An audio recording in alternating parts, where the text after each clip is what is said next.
Welcome to the New Books Network.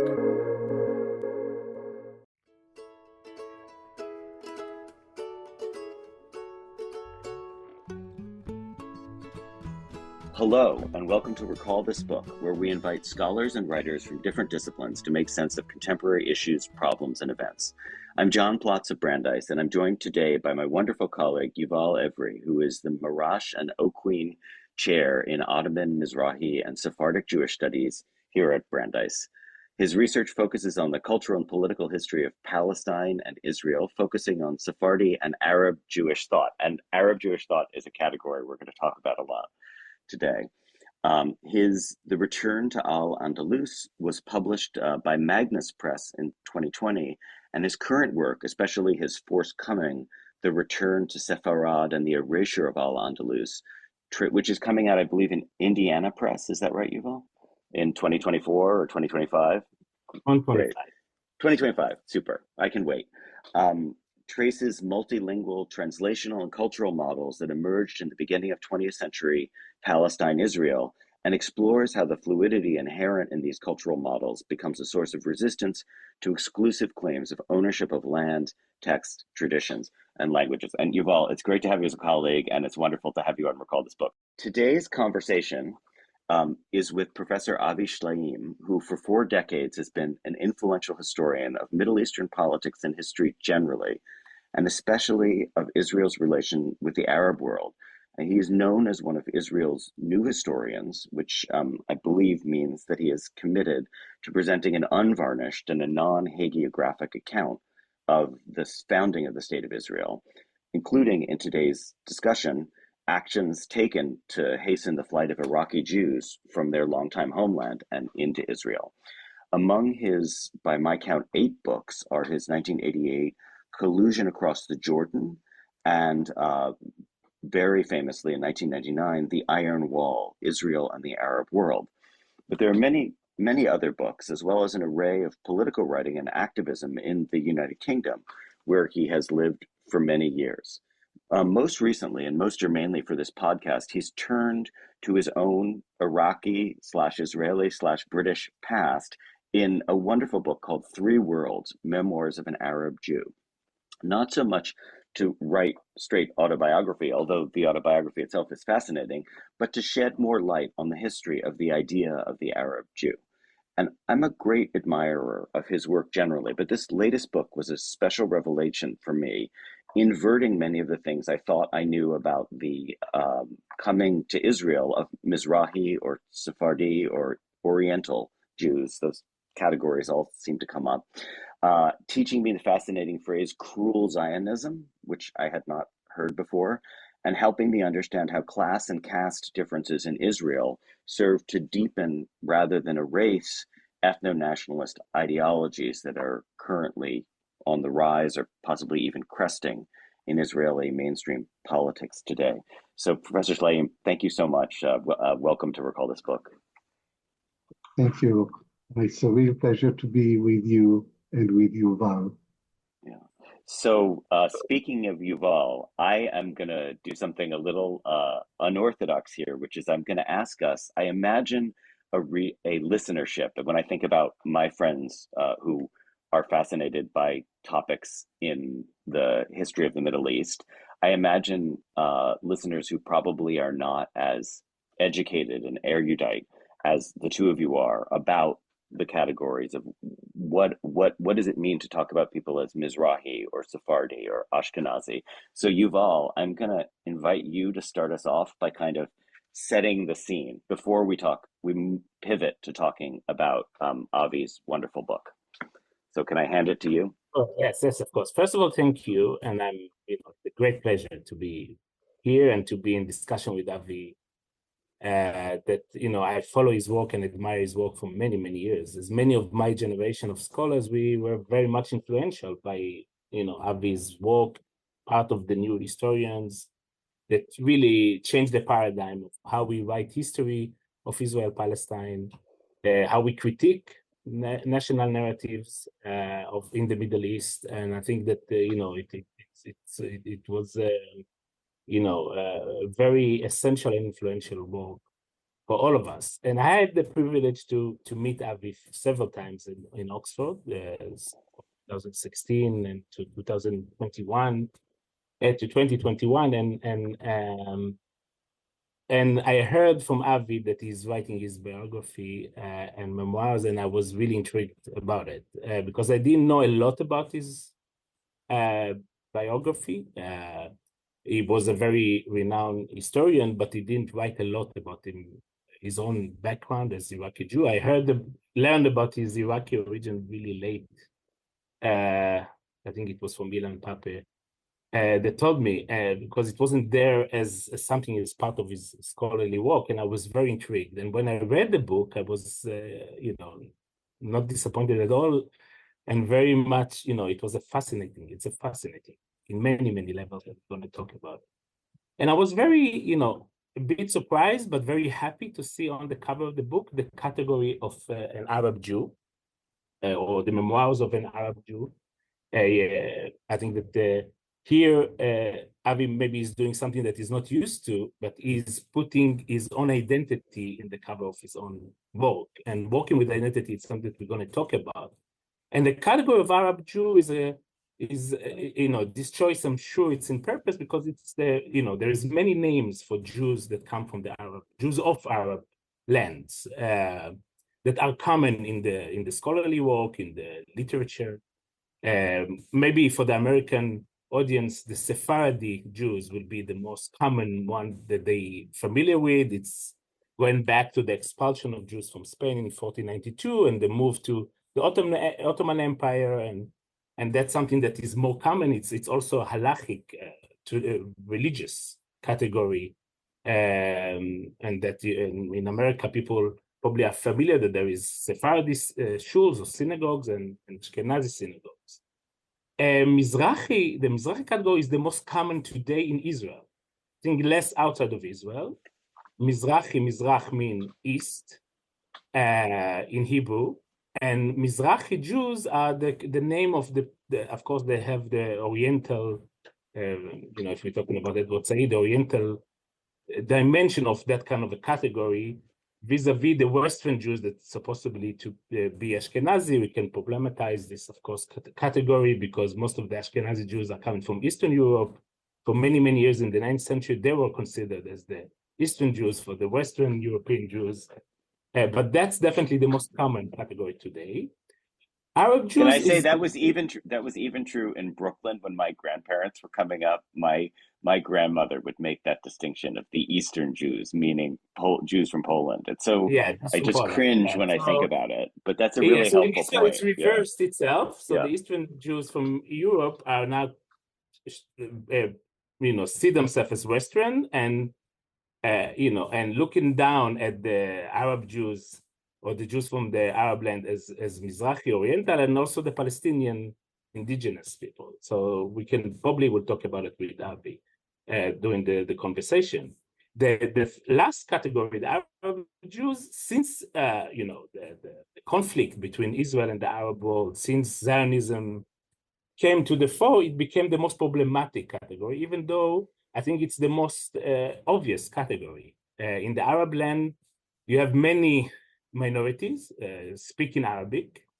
You have Arab Christians, you have Arab Muslims. We have a different kind of domination for Christians, Armenians and Turkmens, and you have Yazidis. You have many groups that are Arabic is part of their tradition, their cultural affiliation, their language, and Jews are part of it. And you have Arab Jews going back even before Islam.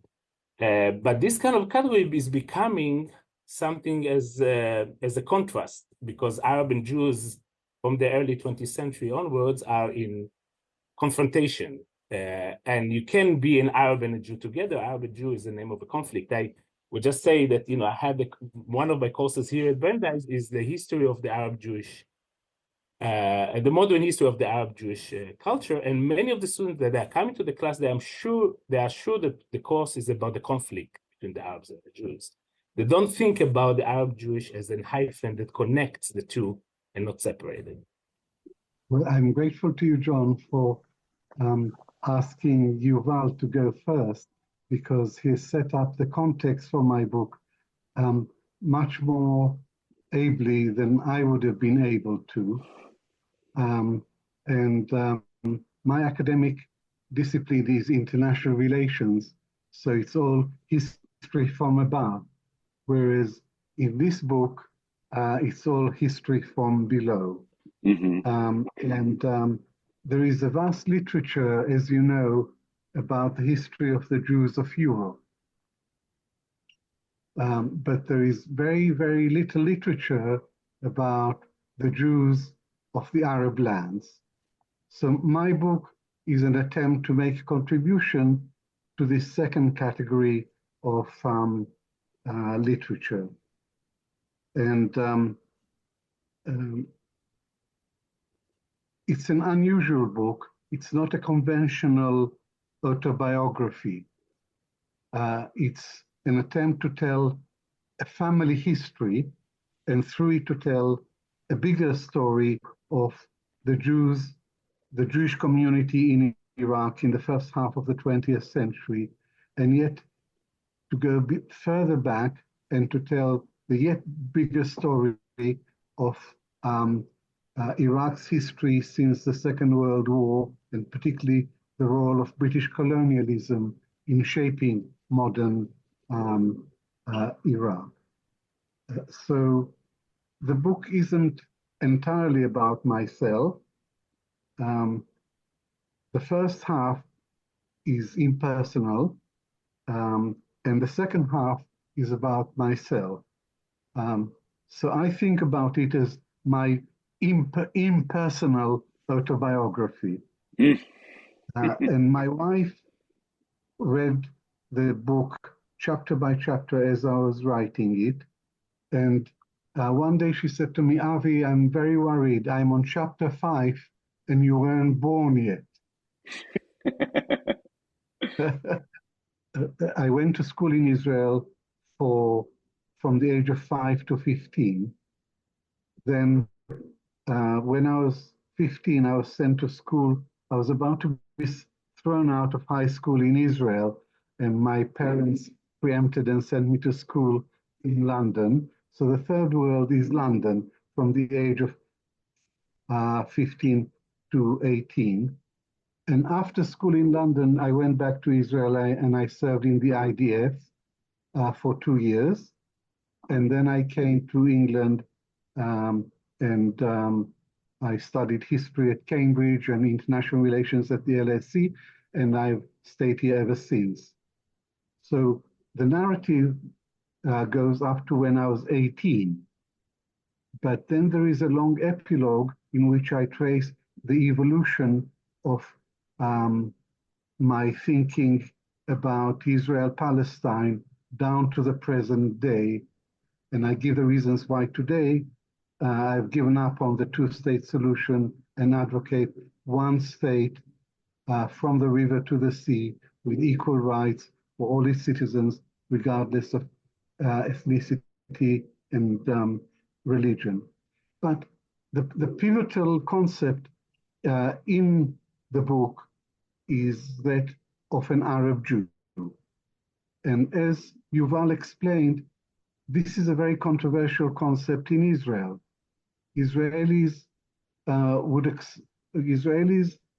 regard it as an oxymoron, as an ontological impossibility. If you are a Jew, you cannot be an Arab, and if you are an Arab, you cannot be a Jew.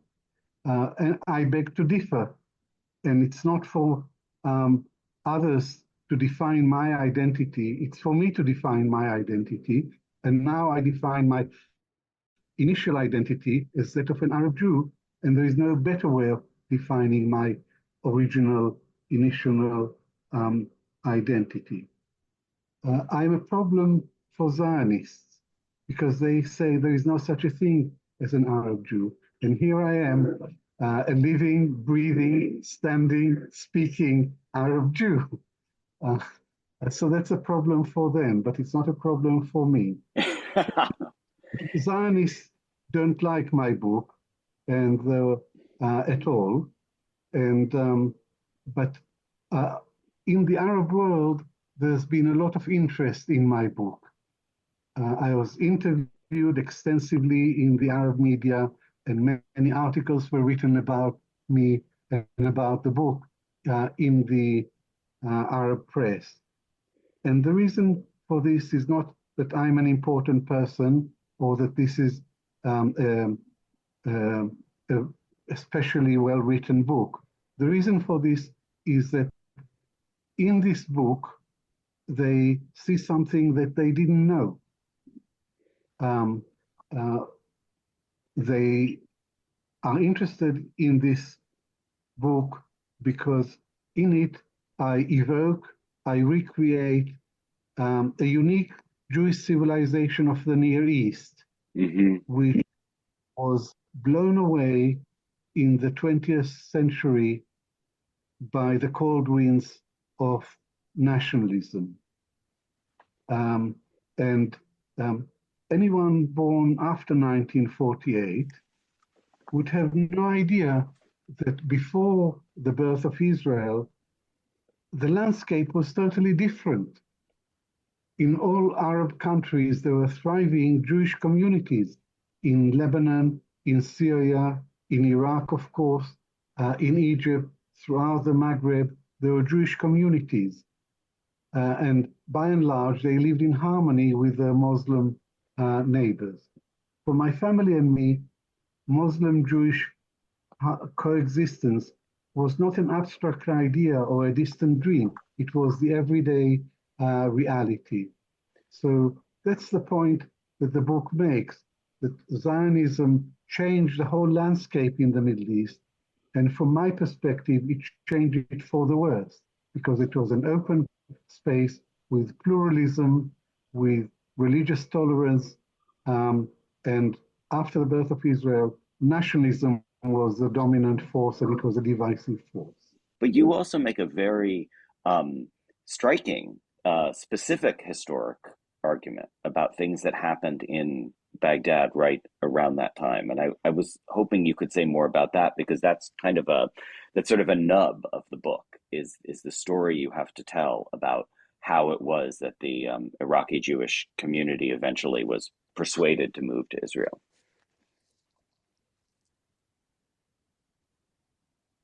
I think that this is probably the most interesting part of the whole book, the background to the Jewish exodus from Iraq. In 1950, there were 135,000 Jews in Iraq. By the end of 1952, there were around 10,000, and around 125,000 Jews ended up in Israel. Why did this happen? The master Zionist narrative says that anti-Semitism is the reason, that anti-Semitism was endemic and pervasive and perennial throughout the Arab and the Muslim world. And it's anti-Semitism that drove the Jews of the Arab world and of Iraq to seek refuge in Israel. And there is another claim that the newly born state of Israel, which was facing many challenges, nobly went to the rescue of the Jews of the Arab world who were facing the real danger of a second Holocaust. And my book is a refutation of this Zionist narrative. So I do not deny that official persecution was a factor in the Exodus. But I add that there was another factor, and that is the bombs that exploded in the streets of Baghdad in 1950-51. 5 bombs exploded in Jewish sites in this period. And they contributed to a sense of panic and insecurity, which accelerated the exodus. Initially, only a few thousand. I'll go back one step. In March 1950, the Iraqi government passed a law which said any Jew who wants to leave the country is free to do so. They have a year to register. And only a few thousand Jews chose to leave because the Jewish community had very deep roots in the country, going back 2.5 millennia. And not many Jews wanted to leave their country and go to a country about which they knew very little. Then, in the following year, 5 bombs exploded, and in Israel, there were persistent rumors that the Mossad had a hand in planting these bombs. Persistent rumors. All my family and relatives and all the Iraqis I knew were certain that Israel had a hand in the bombs, and that fueled the resentment of the reception that they received once in Israel. So it was an important factor in shaping the attitude to the new state. But Israel always denied any involvement, and there was never any evidence. But when I was doing the research for my book, I came through 2 pieces of evidence which confirmed Mossad involvement in 3 out of the 5 bombs. One source of evidence was Yaakov Karkukli, an elderly Iraqi Jew who was an activist in the Zionist underground, and he told me about their activities, about paying bribes, forging documents, and most significantly, one of his colleagues, Yosef Basri, was responsible for 3 of the bombs. And he also told me the name of his controller, a Mossad officer called Max Binet. That's one source of evidence. The other is Yaakov Karkukli gave me an Iraqi police report which named Yosef Basri and reported what he said during the interrogation. So I concluded that the Mossad, working through Zionist activists in Baghdad, was responsible for these 3 bombs. And I describe this under the heading of full Zionism. I didn't invent the term, but it seems to fit this particular false flag operation. And even, and some of my critics say, yes, okay, even if it's true that the Zionist underground was involved in precipitating the exodus, it wasn't an important factor, it's insignificant. My answer to them is, even if I knew for certain that not a single Iraqi Jew left Iraq for Israel because of the bombs, I would still indict Israel, because Israel was created to offer a safe haven for Jews fleeing persecution. And here we have Israel recruiting decent local Iraqi Jews, turning them into spies and into terrorists, and worse still, into terrorists against their own people. But you mentioned, and this is very interesting to me, that in the Iraqi Jewish community within Israel, that was a widely circulating or accepted rumor. And I wanted to connect that to sort of one of the big questions I have, now that I've just recently learned about things like the Palestinian Panthers of the 1960s, that the way in which there were possible moments in which Mizrahi and Israel might have made common cause through that Arab Jewish identity, or perhaps they did, and I just don't know them. But the received wisdom in the West now, in the US, is that Mizrahi Jews do not make common cause, across the religious divide.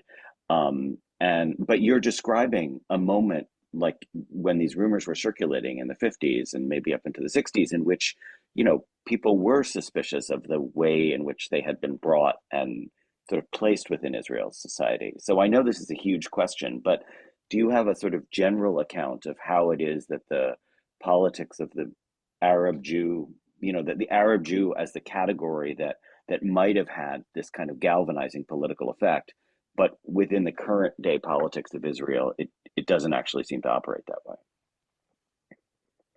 This is a very important factor in Israeli politics throughout the periods from 1948 to the present, that the Mizrahi Jews have voted in large numbers for Herut, which later became the Likud, the right-wing party, and other parties of the right.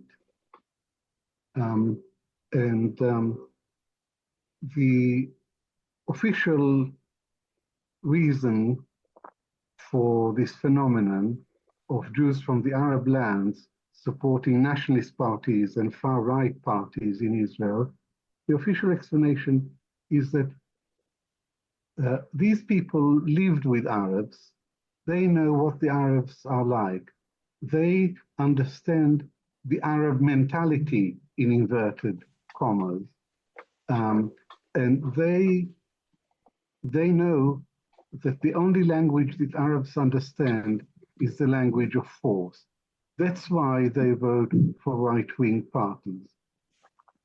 And my explanation for this phenomenon is that the Mizrahi Jews were indoctrinated in Israel to see, to hate the Arabs and to see the Arabs as the enemy. And certainly this was my experience in Israel as a young Mizrahi.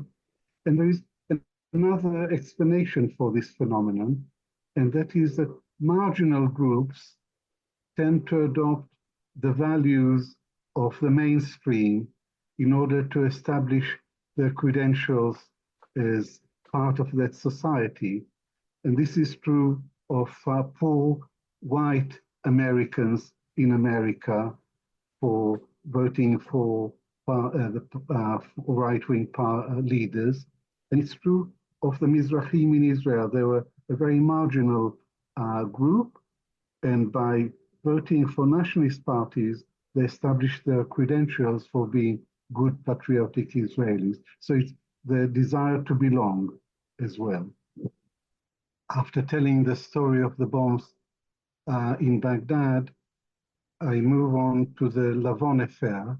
And for the listeners who don't know what the Lavon affair was, it was an episode in 1954 when a ring of Jewish spies and saboteurs in Cairo planted bombs in public places with the aim of creating bad blood between the Nasser regime and the West. Pinchas Lavon was the Minister of Defense, and he denied that he gave the order to activate the ring, and he was forced to resign. But the leader, the controller of the ring was Max Binet, the same intelligence officer who had orchestrated the bombs in Baghdad. He then moved to Cairo.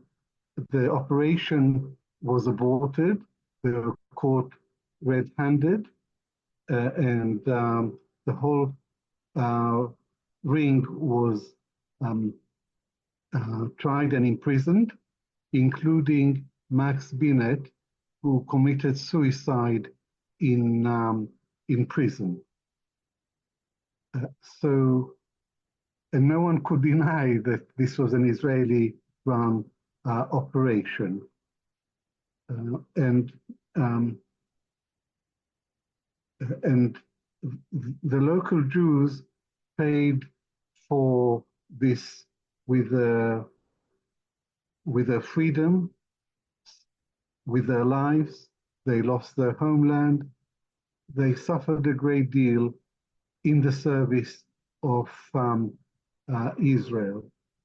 And I talk about the Lavon affair because to make the point that what happened in Iraq was not a one-off thing. It was a pattern of Zionist behavior, of false flag operations to turn Arab Jews against their own countries. And this had far-reaching consequences in Egypt. We know this from the book by Joel Benin on the Jews of Egypt. The whole attitude of Egyptians towards the Jewish minority in their midst changed. They were citizens like anyone else. There were normal relations between Jews and non-Jews. But after the Lavon affair, Jews were considered as a threat to Egyptian security, as outsiders, as a sinister force at the service of the Zionist state. So this had far-reaching effects on relations between Arabs and Arab Jews. Yeah. So now I want to go, if I may, to the power to narrate, and you started with it in the book, and the powerful of telling the story of your family as something that also can transgress the national narratives from both sides, the Arab and the Jewish, the Muslim and the Jewish, that doesn't in today's world doesn't really can hold the identity of the Arab Jews. And for me, one of the heroes of your book is your mother, Saida Masouda, that died in 2021 when she was 96 years old in Ramat Gan in Israel. And for me, she's a remarkable woman. She's sourceful. Many of the things that happened to you, how you moved to Israel, not like everyone through your British, her British citizenship, and she brought you along, you and your sisters, and the fact that she pushed you to study in England, and her stories. It seems, I could hear the stories behind your memories as well. And first of all, in many of the accounts on Arab Jewish women, the stereotypical kind of perception is the women are very, they're the passive factor in the family. But here we see that your mother is in many ways the leader. She's taking control of things. She's the one that adapt to the moving. She's very sourceful. That's one thing that I would love to hear more about your mother, about her impact on your memoirs. But the second is that you as a historian, there is a big debate, definitely on the history of Israel, Palestine, between the personal memories, the oral accounts, and the evidence that you have in the archives, right? And you as a historian, how you deal with it, how you take, some of even your research on the bombing start with an oral account that you heard at home from your mom.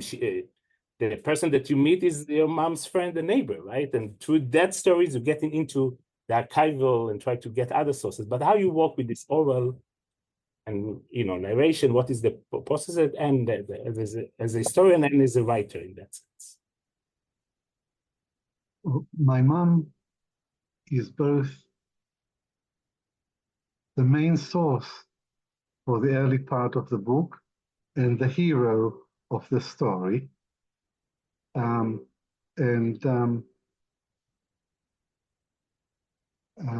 For the whole time that I was working on my memoirs, I used to interview her regularly and take down detailed notes.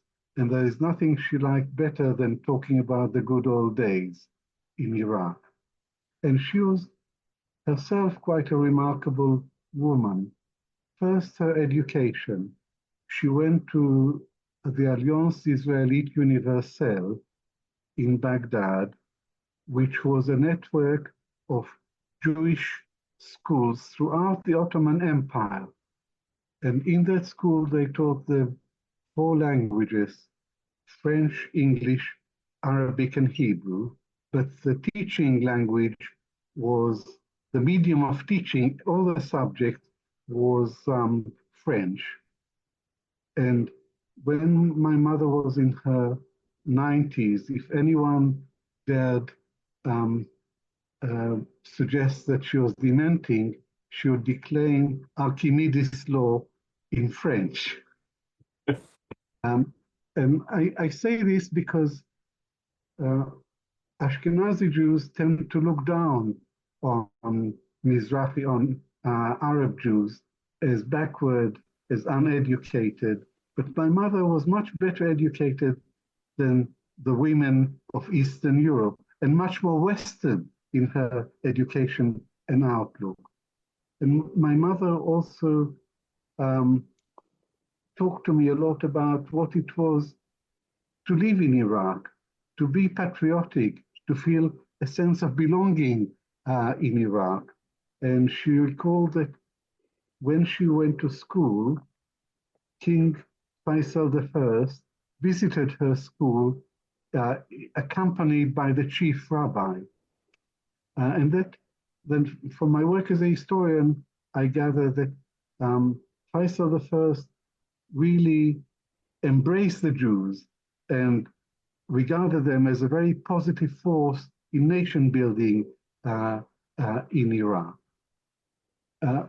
My mother used to talk a great deal about the wonderful Muslim friends that we had in Baghdad.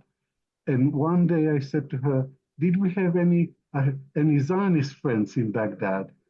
And she looked at me and she said, no, Zionism is an Ashkenazi thing. It's nothing to do with us.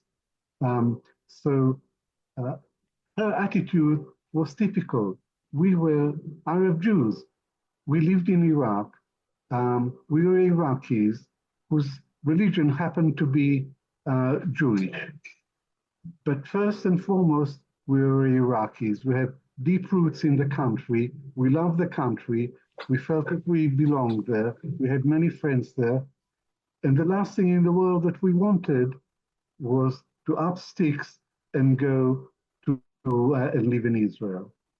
So our move to Israel was not an ideological one. It wasn't one of choice. It was one of necessity. We were conscripted into the Zionist project.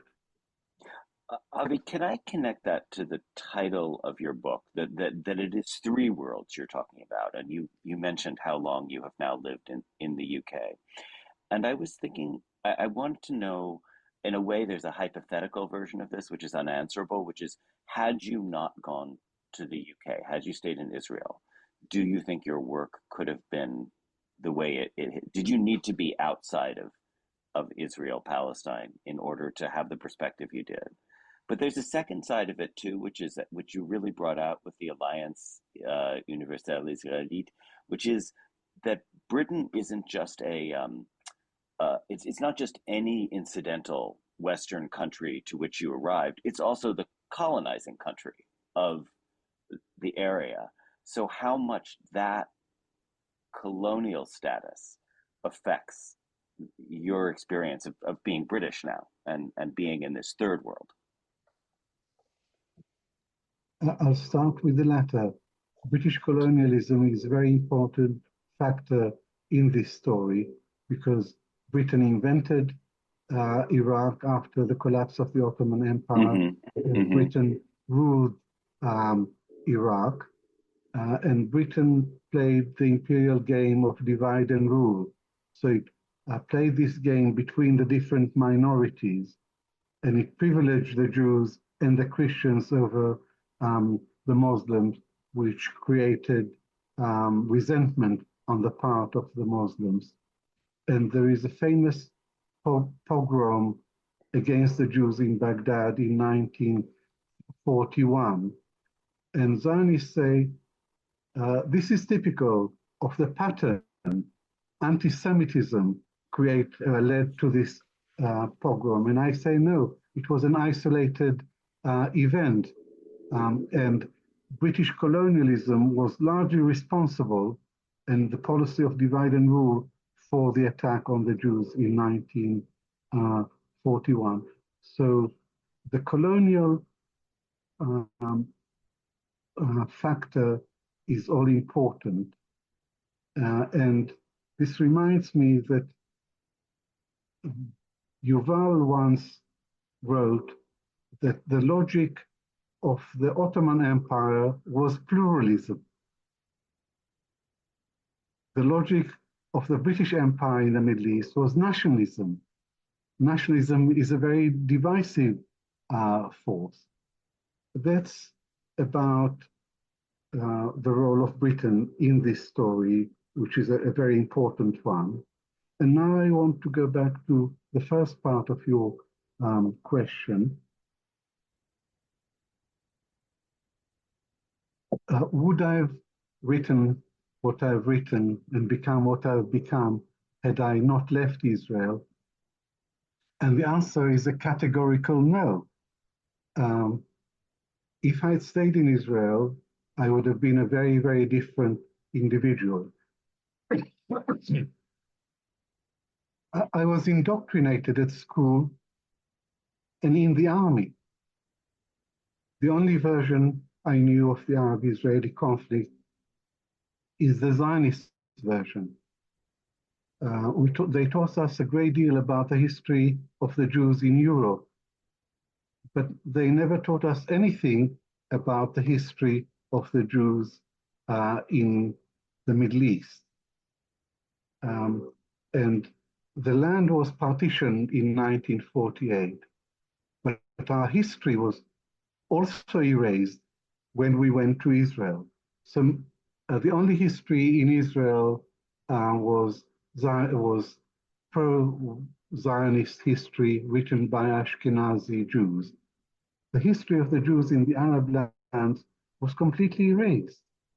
And one of the things that I hope to achieve in my book is to rewrite our history as I understand it, and not as part of the Zionist master narrative, which is very Eurocentric. And our history was subsumed under this Eurocentric rubric. The American Jewish historian Salo Baron once coined the expression, the lachrymose version of Jewish history. That is to say, Jewish history is a never-ending chain of hatred, prejudice, bias, persecution, bloodshed, culminating in the Holocaust. I'm prepared, for argument's sake, to say that the lachrymose version of Jewish history broadly fits the history of the Jews of Europe, although I would dispute this if I had the time. But I insist that the lachrymose version of Jewish history doesn't fit the history of the Jews in the Arab lands. And it's only, so when I was in Israel, I was a Zionist.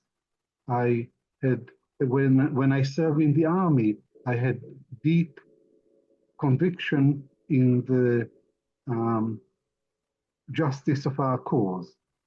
I thought that Israel was a small, peace-loving country surrounded by hostile Arabs who wanted to throw us into the sea, and we had no choice. En brera, we had no choice but to stand up and fight. It's only after I left Israel, only after I lived in Israel, in Britain, only after the June 1967 war that I began to develop a more critical view of Israel. When I served in the army in the mid-1960s, I served loyally and proudly because I thought that in my time, the IDF was true to its name. It was the Israel Defense Forces. After the Six-Day War, Israel trebled its territory, and the IDF became the brutal police force of a brutal colonial power. And that's when I started parting ways with Israel and gradually developed a critical perspective. And that's when I came to realize that having lived in an Arab country was an advantage, in Israel, I was deeply ashamed of speaking Arabic and of my being an Iraqi boy, deeply ashamed. I had a sense of inferiority that governed my relationship with Israeli society. When I became a historian, I realized that having lived in an Arab country was an advantage because I could relate to Arabs not just as the enemy, but as people, as human beings. The opening episode for me, Yeah. because for me, it's a story, it's a personal story, but in many ways, as an Arab Jews and Iraqi Jews, it's a collective story. I can relate to it, even though we had a different generation. My parents, both of them, were born and raised in Iraq as well. Came in a younger age than your parents, but the opening scene of the book, that you as a young kid, few years after you moved to Israel, playing with your friends in the summer, day with the ball outside, with shorts, and then your father is coming and approaching with a suit, 3-piece suit, look foreign, and then address to you in Arabic. And the way that you express the feel of shame is very powerful. And for me, the figure of your dad, we spoke about the figure of your mom, the figure of your dad is not really present in the autobiography, but is very much there. Because for me, he's representing the Iraqi, what you say, the Iraqi orientation of the Iraqi Jews, right? The Iraqi background that you wanted maybe to distance yourself in the beginning of your life in Israel and then come back to it. The Arab Jewish option, right? So that's very interesting to hear more about that. But I'm also, related to the question that John brought, what will happen if you won't move to Britain? And for me, you said that you always been dropped off a high school. We know the numbers of Mizrahi young people of your generation that went to university, that went to works that didn't have any prosperity into them because of that, feel of inferiority, because the lack of opportunity, because people were looking down on them, because they didn't feel that they are part of the Israeli society. So your story in many ways can show us another alternative for this kind of generation if they went elsewhere and given the opportunity that you were being given. So if you can say about the two aspects. My father is a tragic figure. My mother was resilient and resourceful, and she was a survivor. She triumphed against the odds, whereas my father was destroyed by the move from Iraq to Israel. My father was a very wealthy merchant with a very high social class. He had many ministers as his clients. He had a business of importing building materials from Europe. And we had a very comfortable, safe, a comfortable style of life with servants. And my father was a very proud man and a very well-respected man, but he never survived the move to Israel. He lost most of his assets, and he didn't speak Hebrew, and he was he was a broken man in Israel. He was unemployed. And the only part of my book, it's only when I was writing about my father that I cried, not when I was writing about my mother. And my father is just an illustration of what it could mean for Arab Jews to end up in the promised land. Aliyah, immigration to Israel, aliyah literally means ascent. But in the case of my father and the rest of my family, the move from Iraq to Israel was not aliyah, was not ascent. It was very steep yerida, descent from upper middle class status in Baghdad to the margins of Israeli society. So my father is a particularly poignant illustration of this process.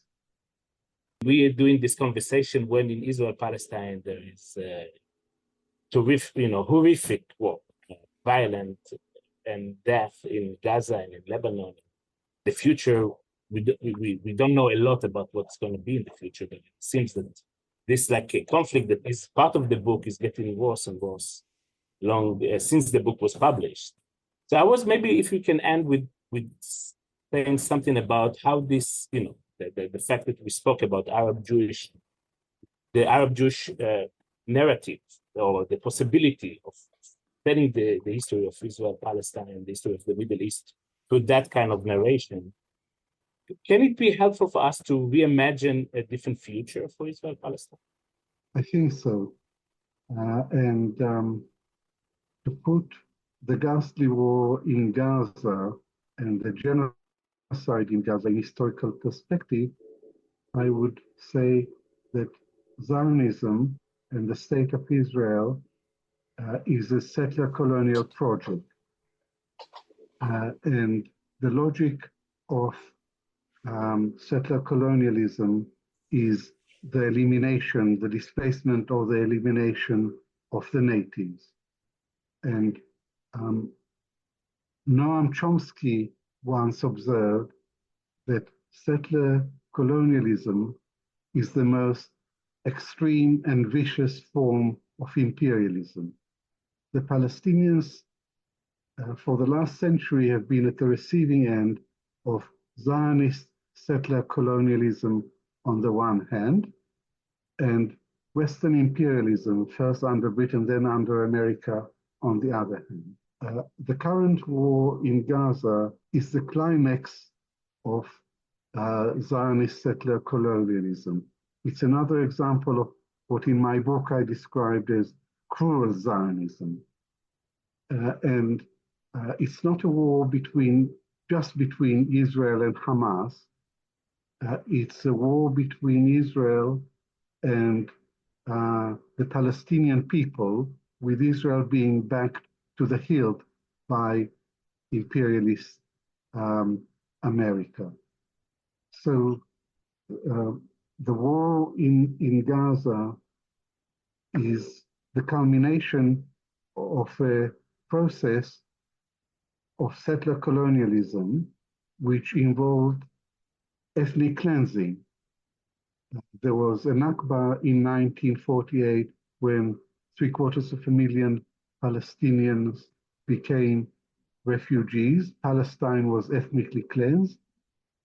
And there is today a danger hovering over the Middle East of a second Nakba, which may yet be of greater proportions than the Nakba of 1948. This is certainly the Israeli objective, to depopulate Gaza, to get rid of 2.3 million Palestinians. It hasn't happened yet because of Egyptian opposition, but it's still the aim.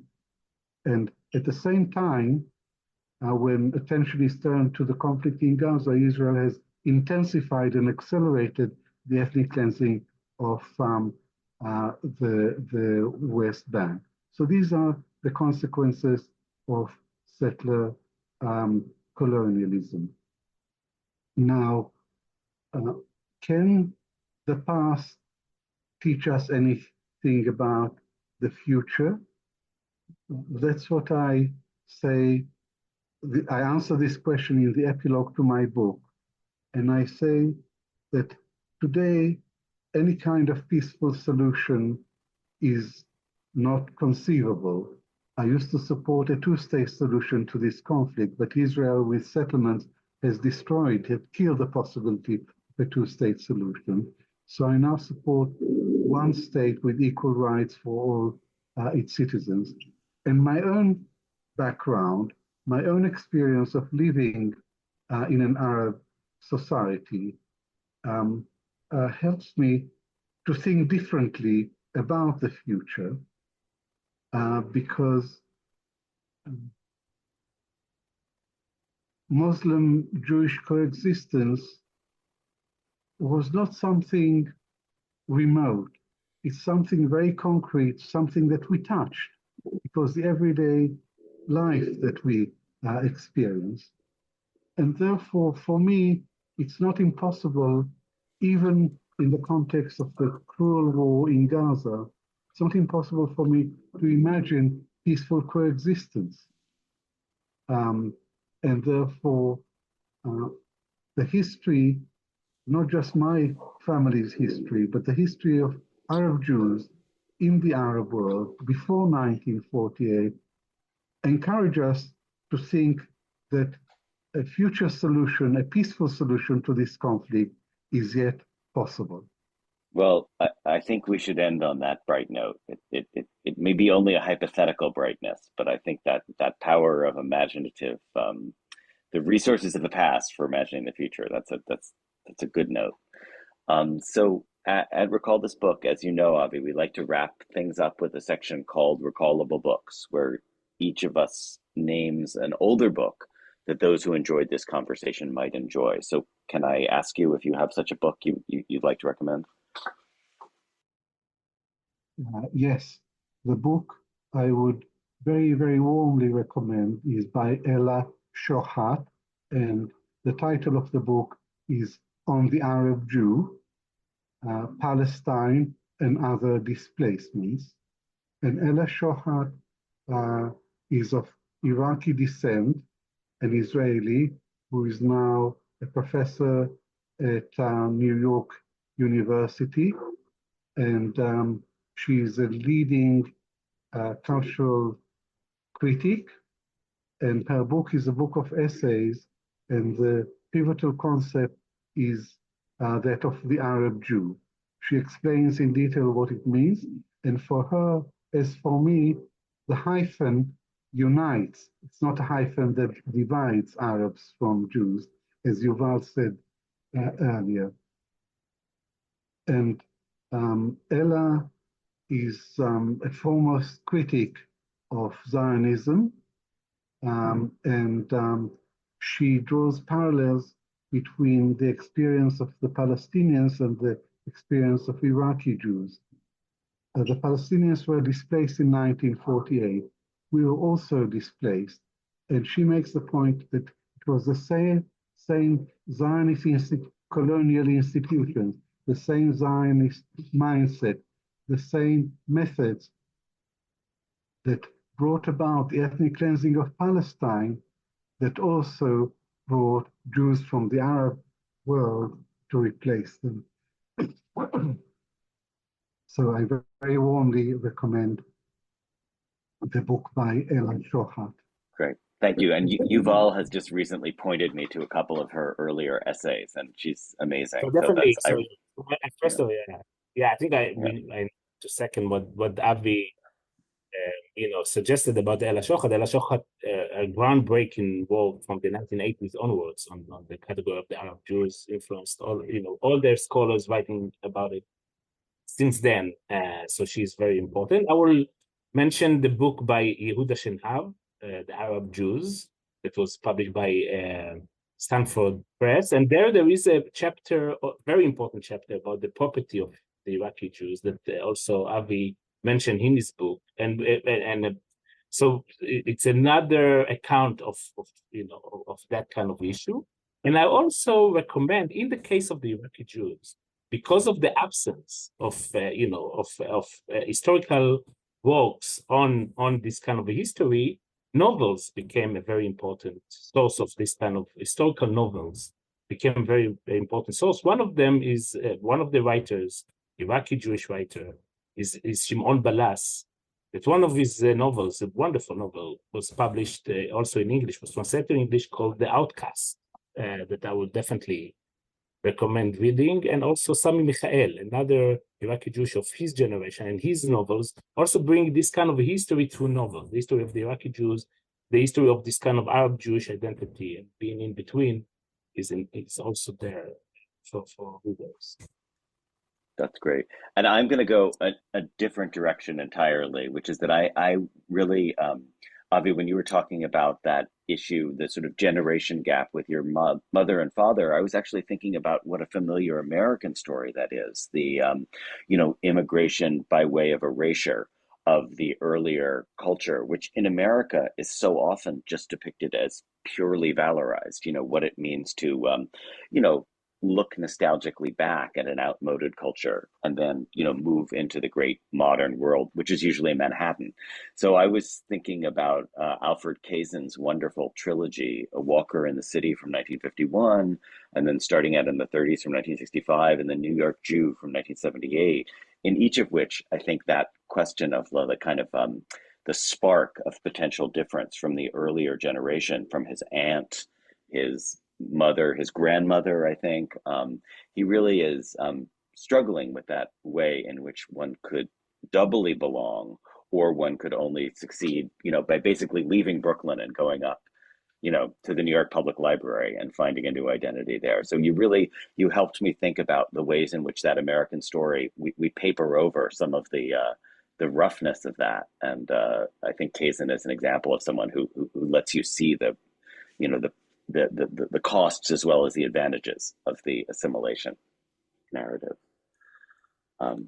So thank you both, Avi, Yuval. This conversation has been a great pleasure. And I just want to give the same thanks to those of you listening at home, and encourage you that if you enjoyed the conversation, to check out the Recall This Book archive at our website. I think you might enjoy Eugene Shepard's conversation with Joshua Cohen, and also our Violent Majorities series about ethno-nationalism in India and Israel from early 2024. So from all of us at the podcast, goodbye. And Yuval and Avi, thank you so much. Very much. Recall This Book is the creation of John Plotz and Elizabeth Ferry. Sound editing is by Kamaya Bagla, and music comes from a song by Eric Chaslow and Barbara Cassidy. We gratefully acknowledge support from Brandeis University and its Mandel Center for the Humanities. We always want to hear from you with your comments, criticisms, or suggestions for future episodes. Finally, if you enjoyed today's show, please forward it to 5 people or write a review and rate us wherever you get your podcasts. Thanks for listening.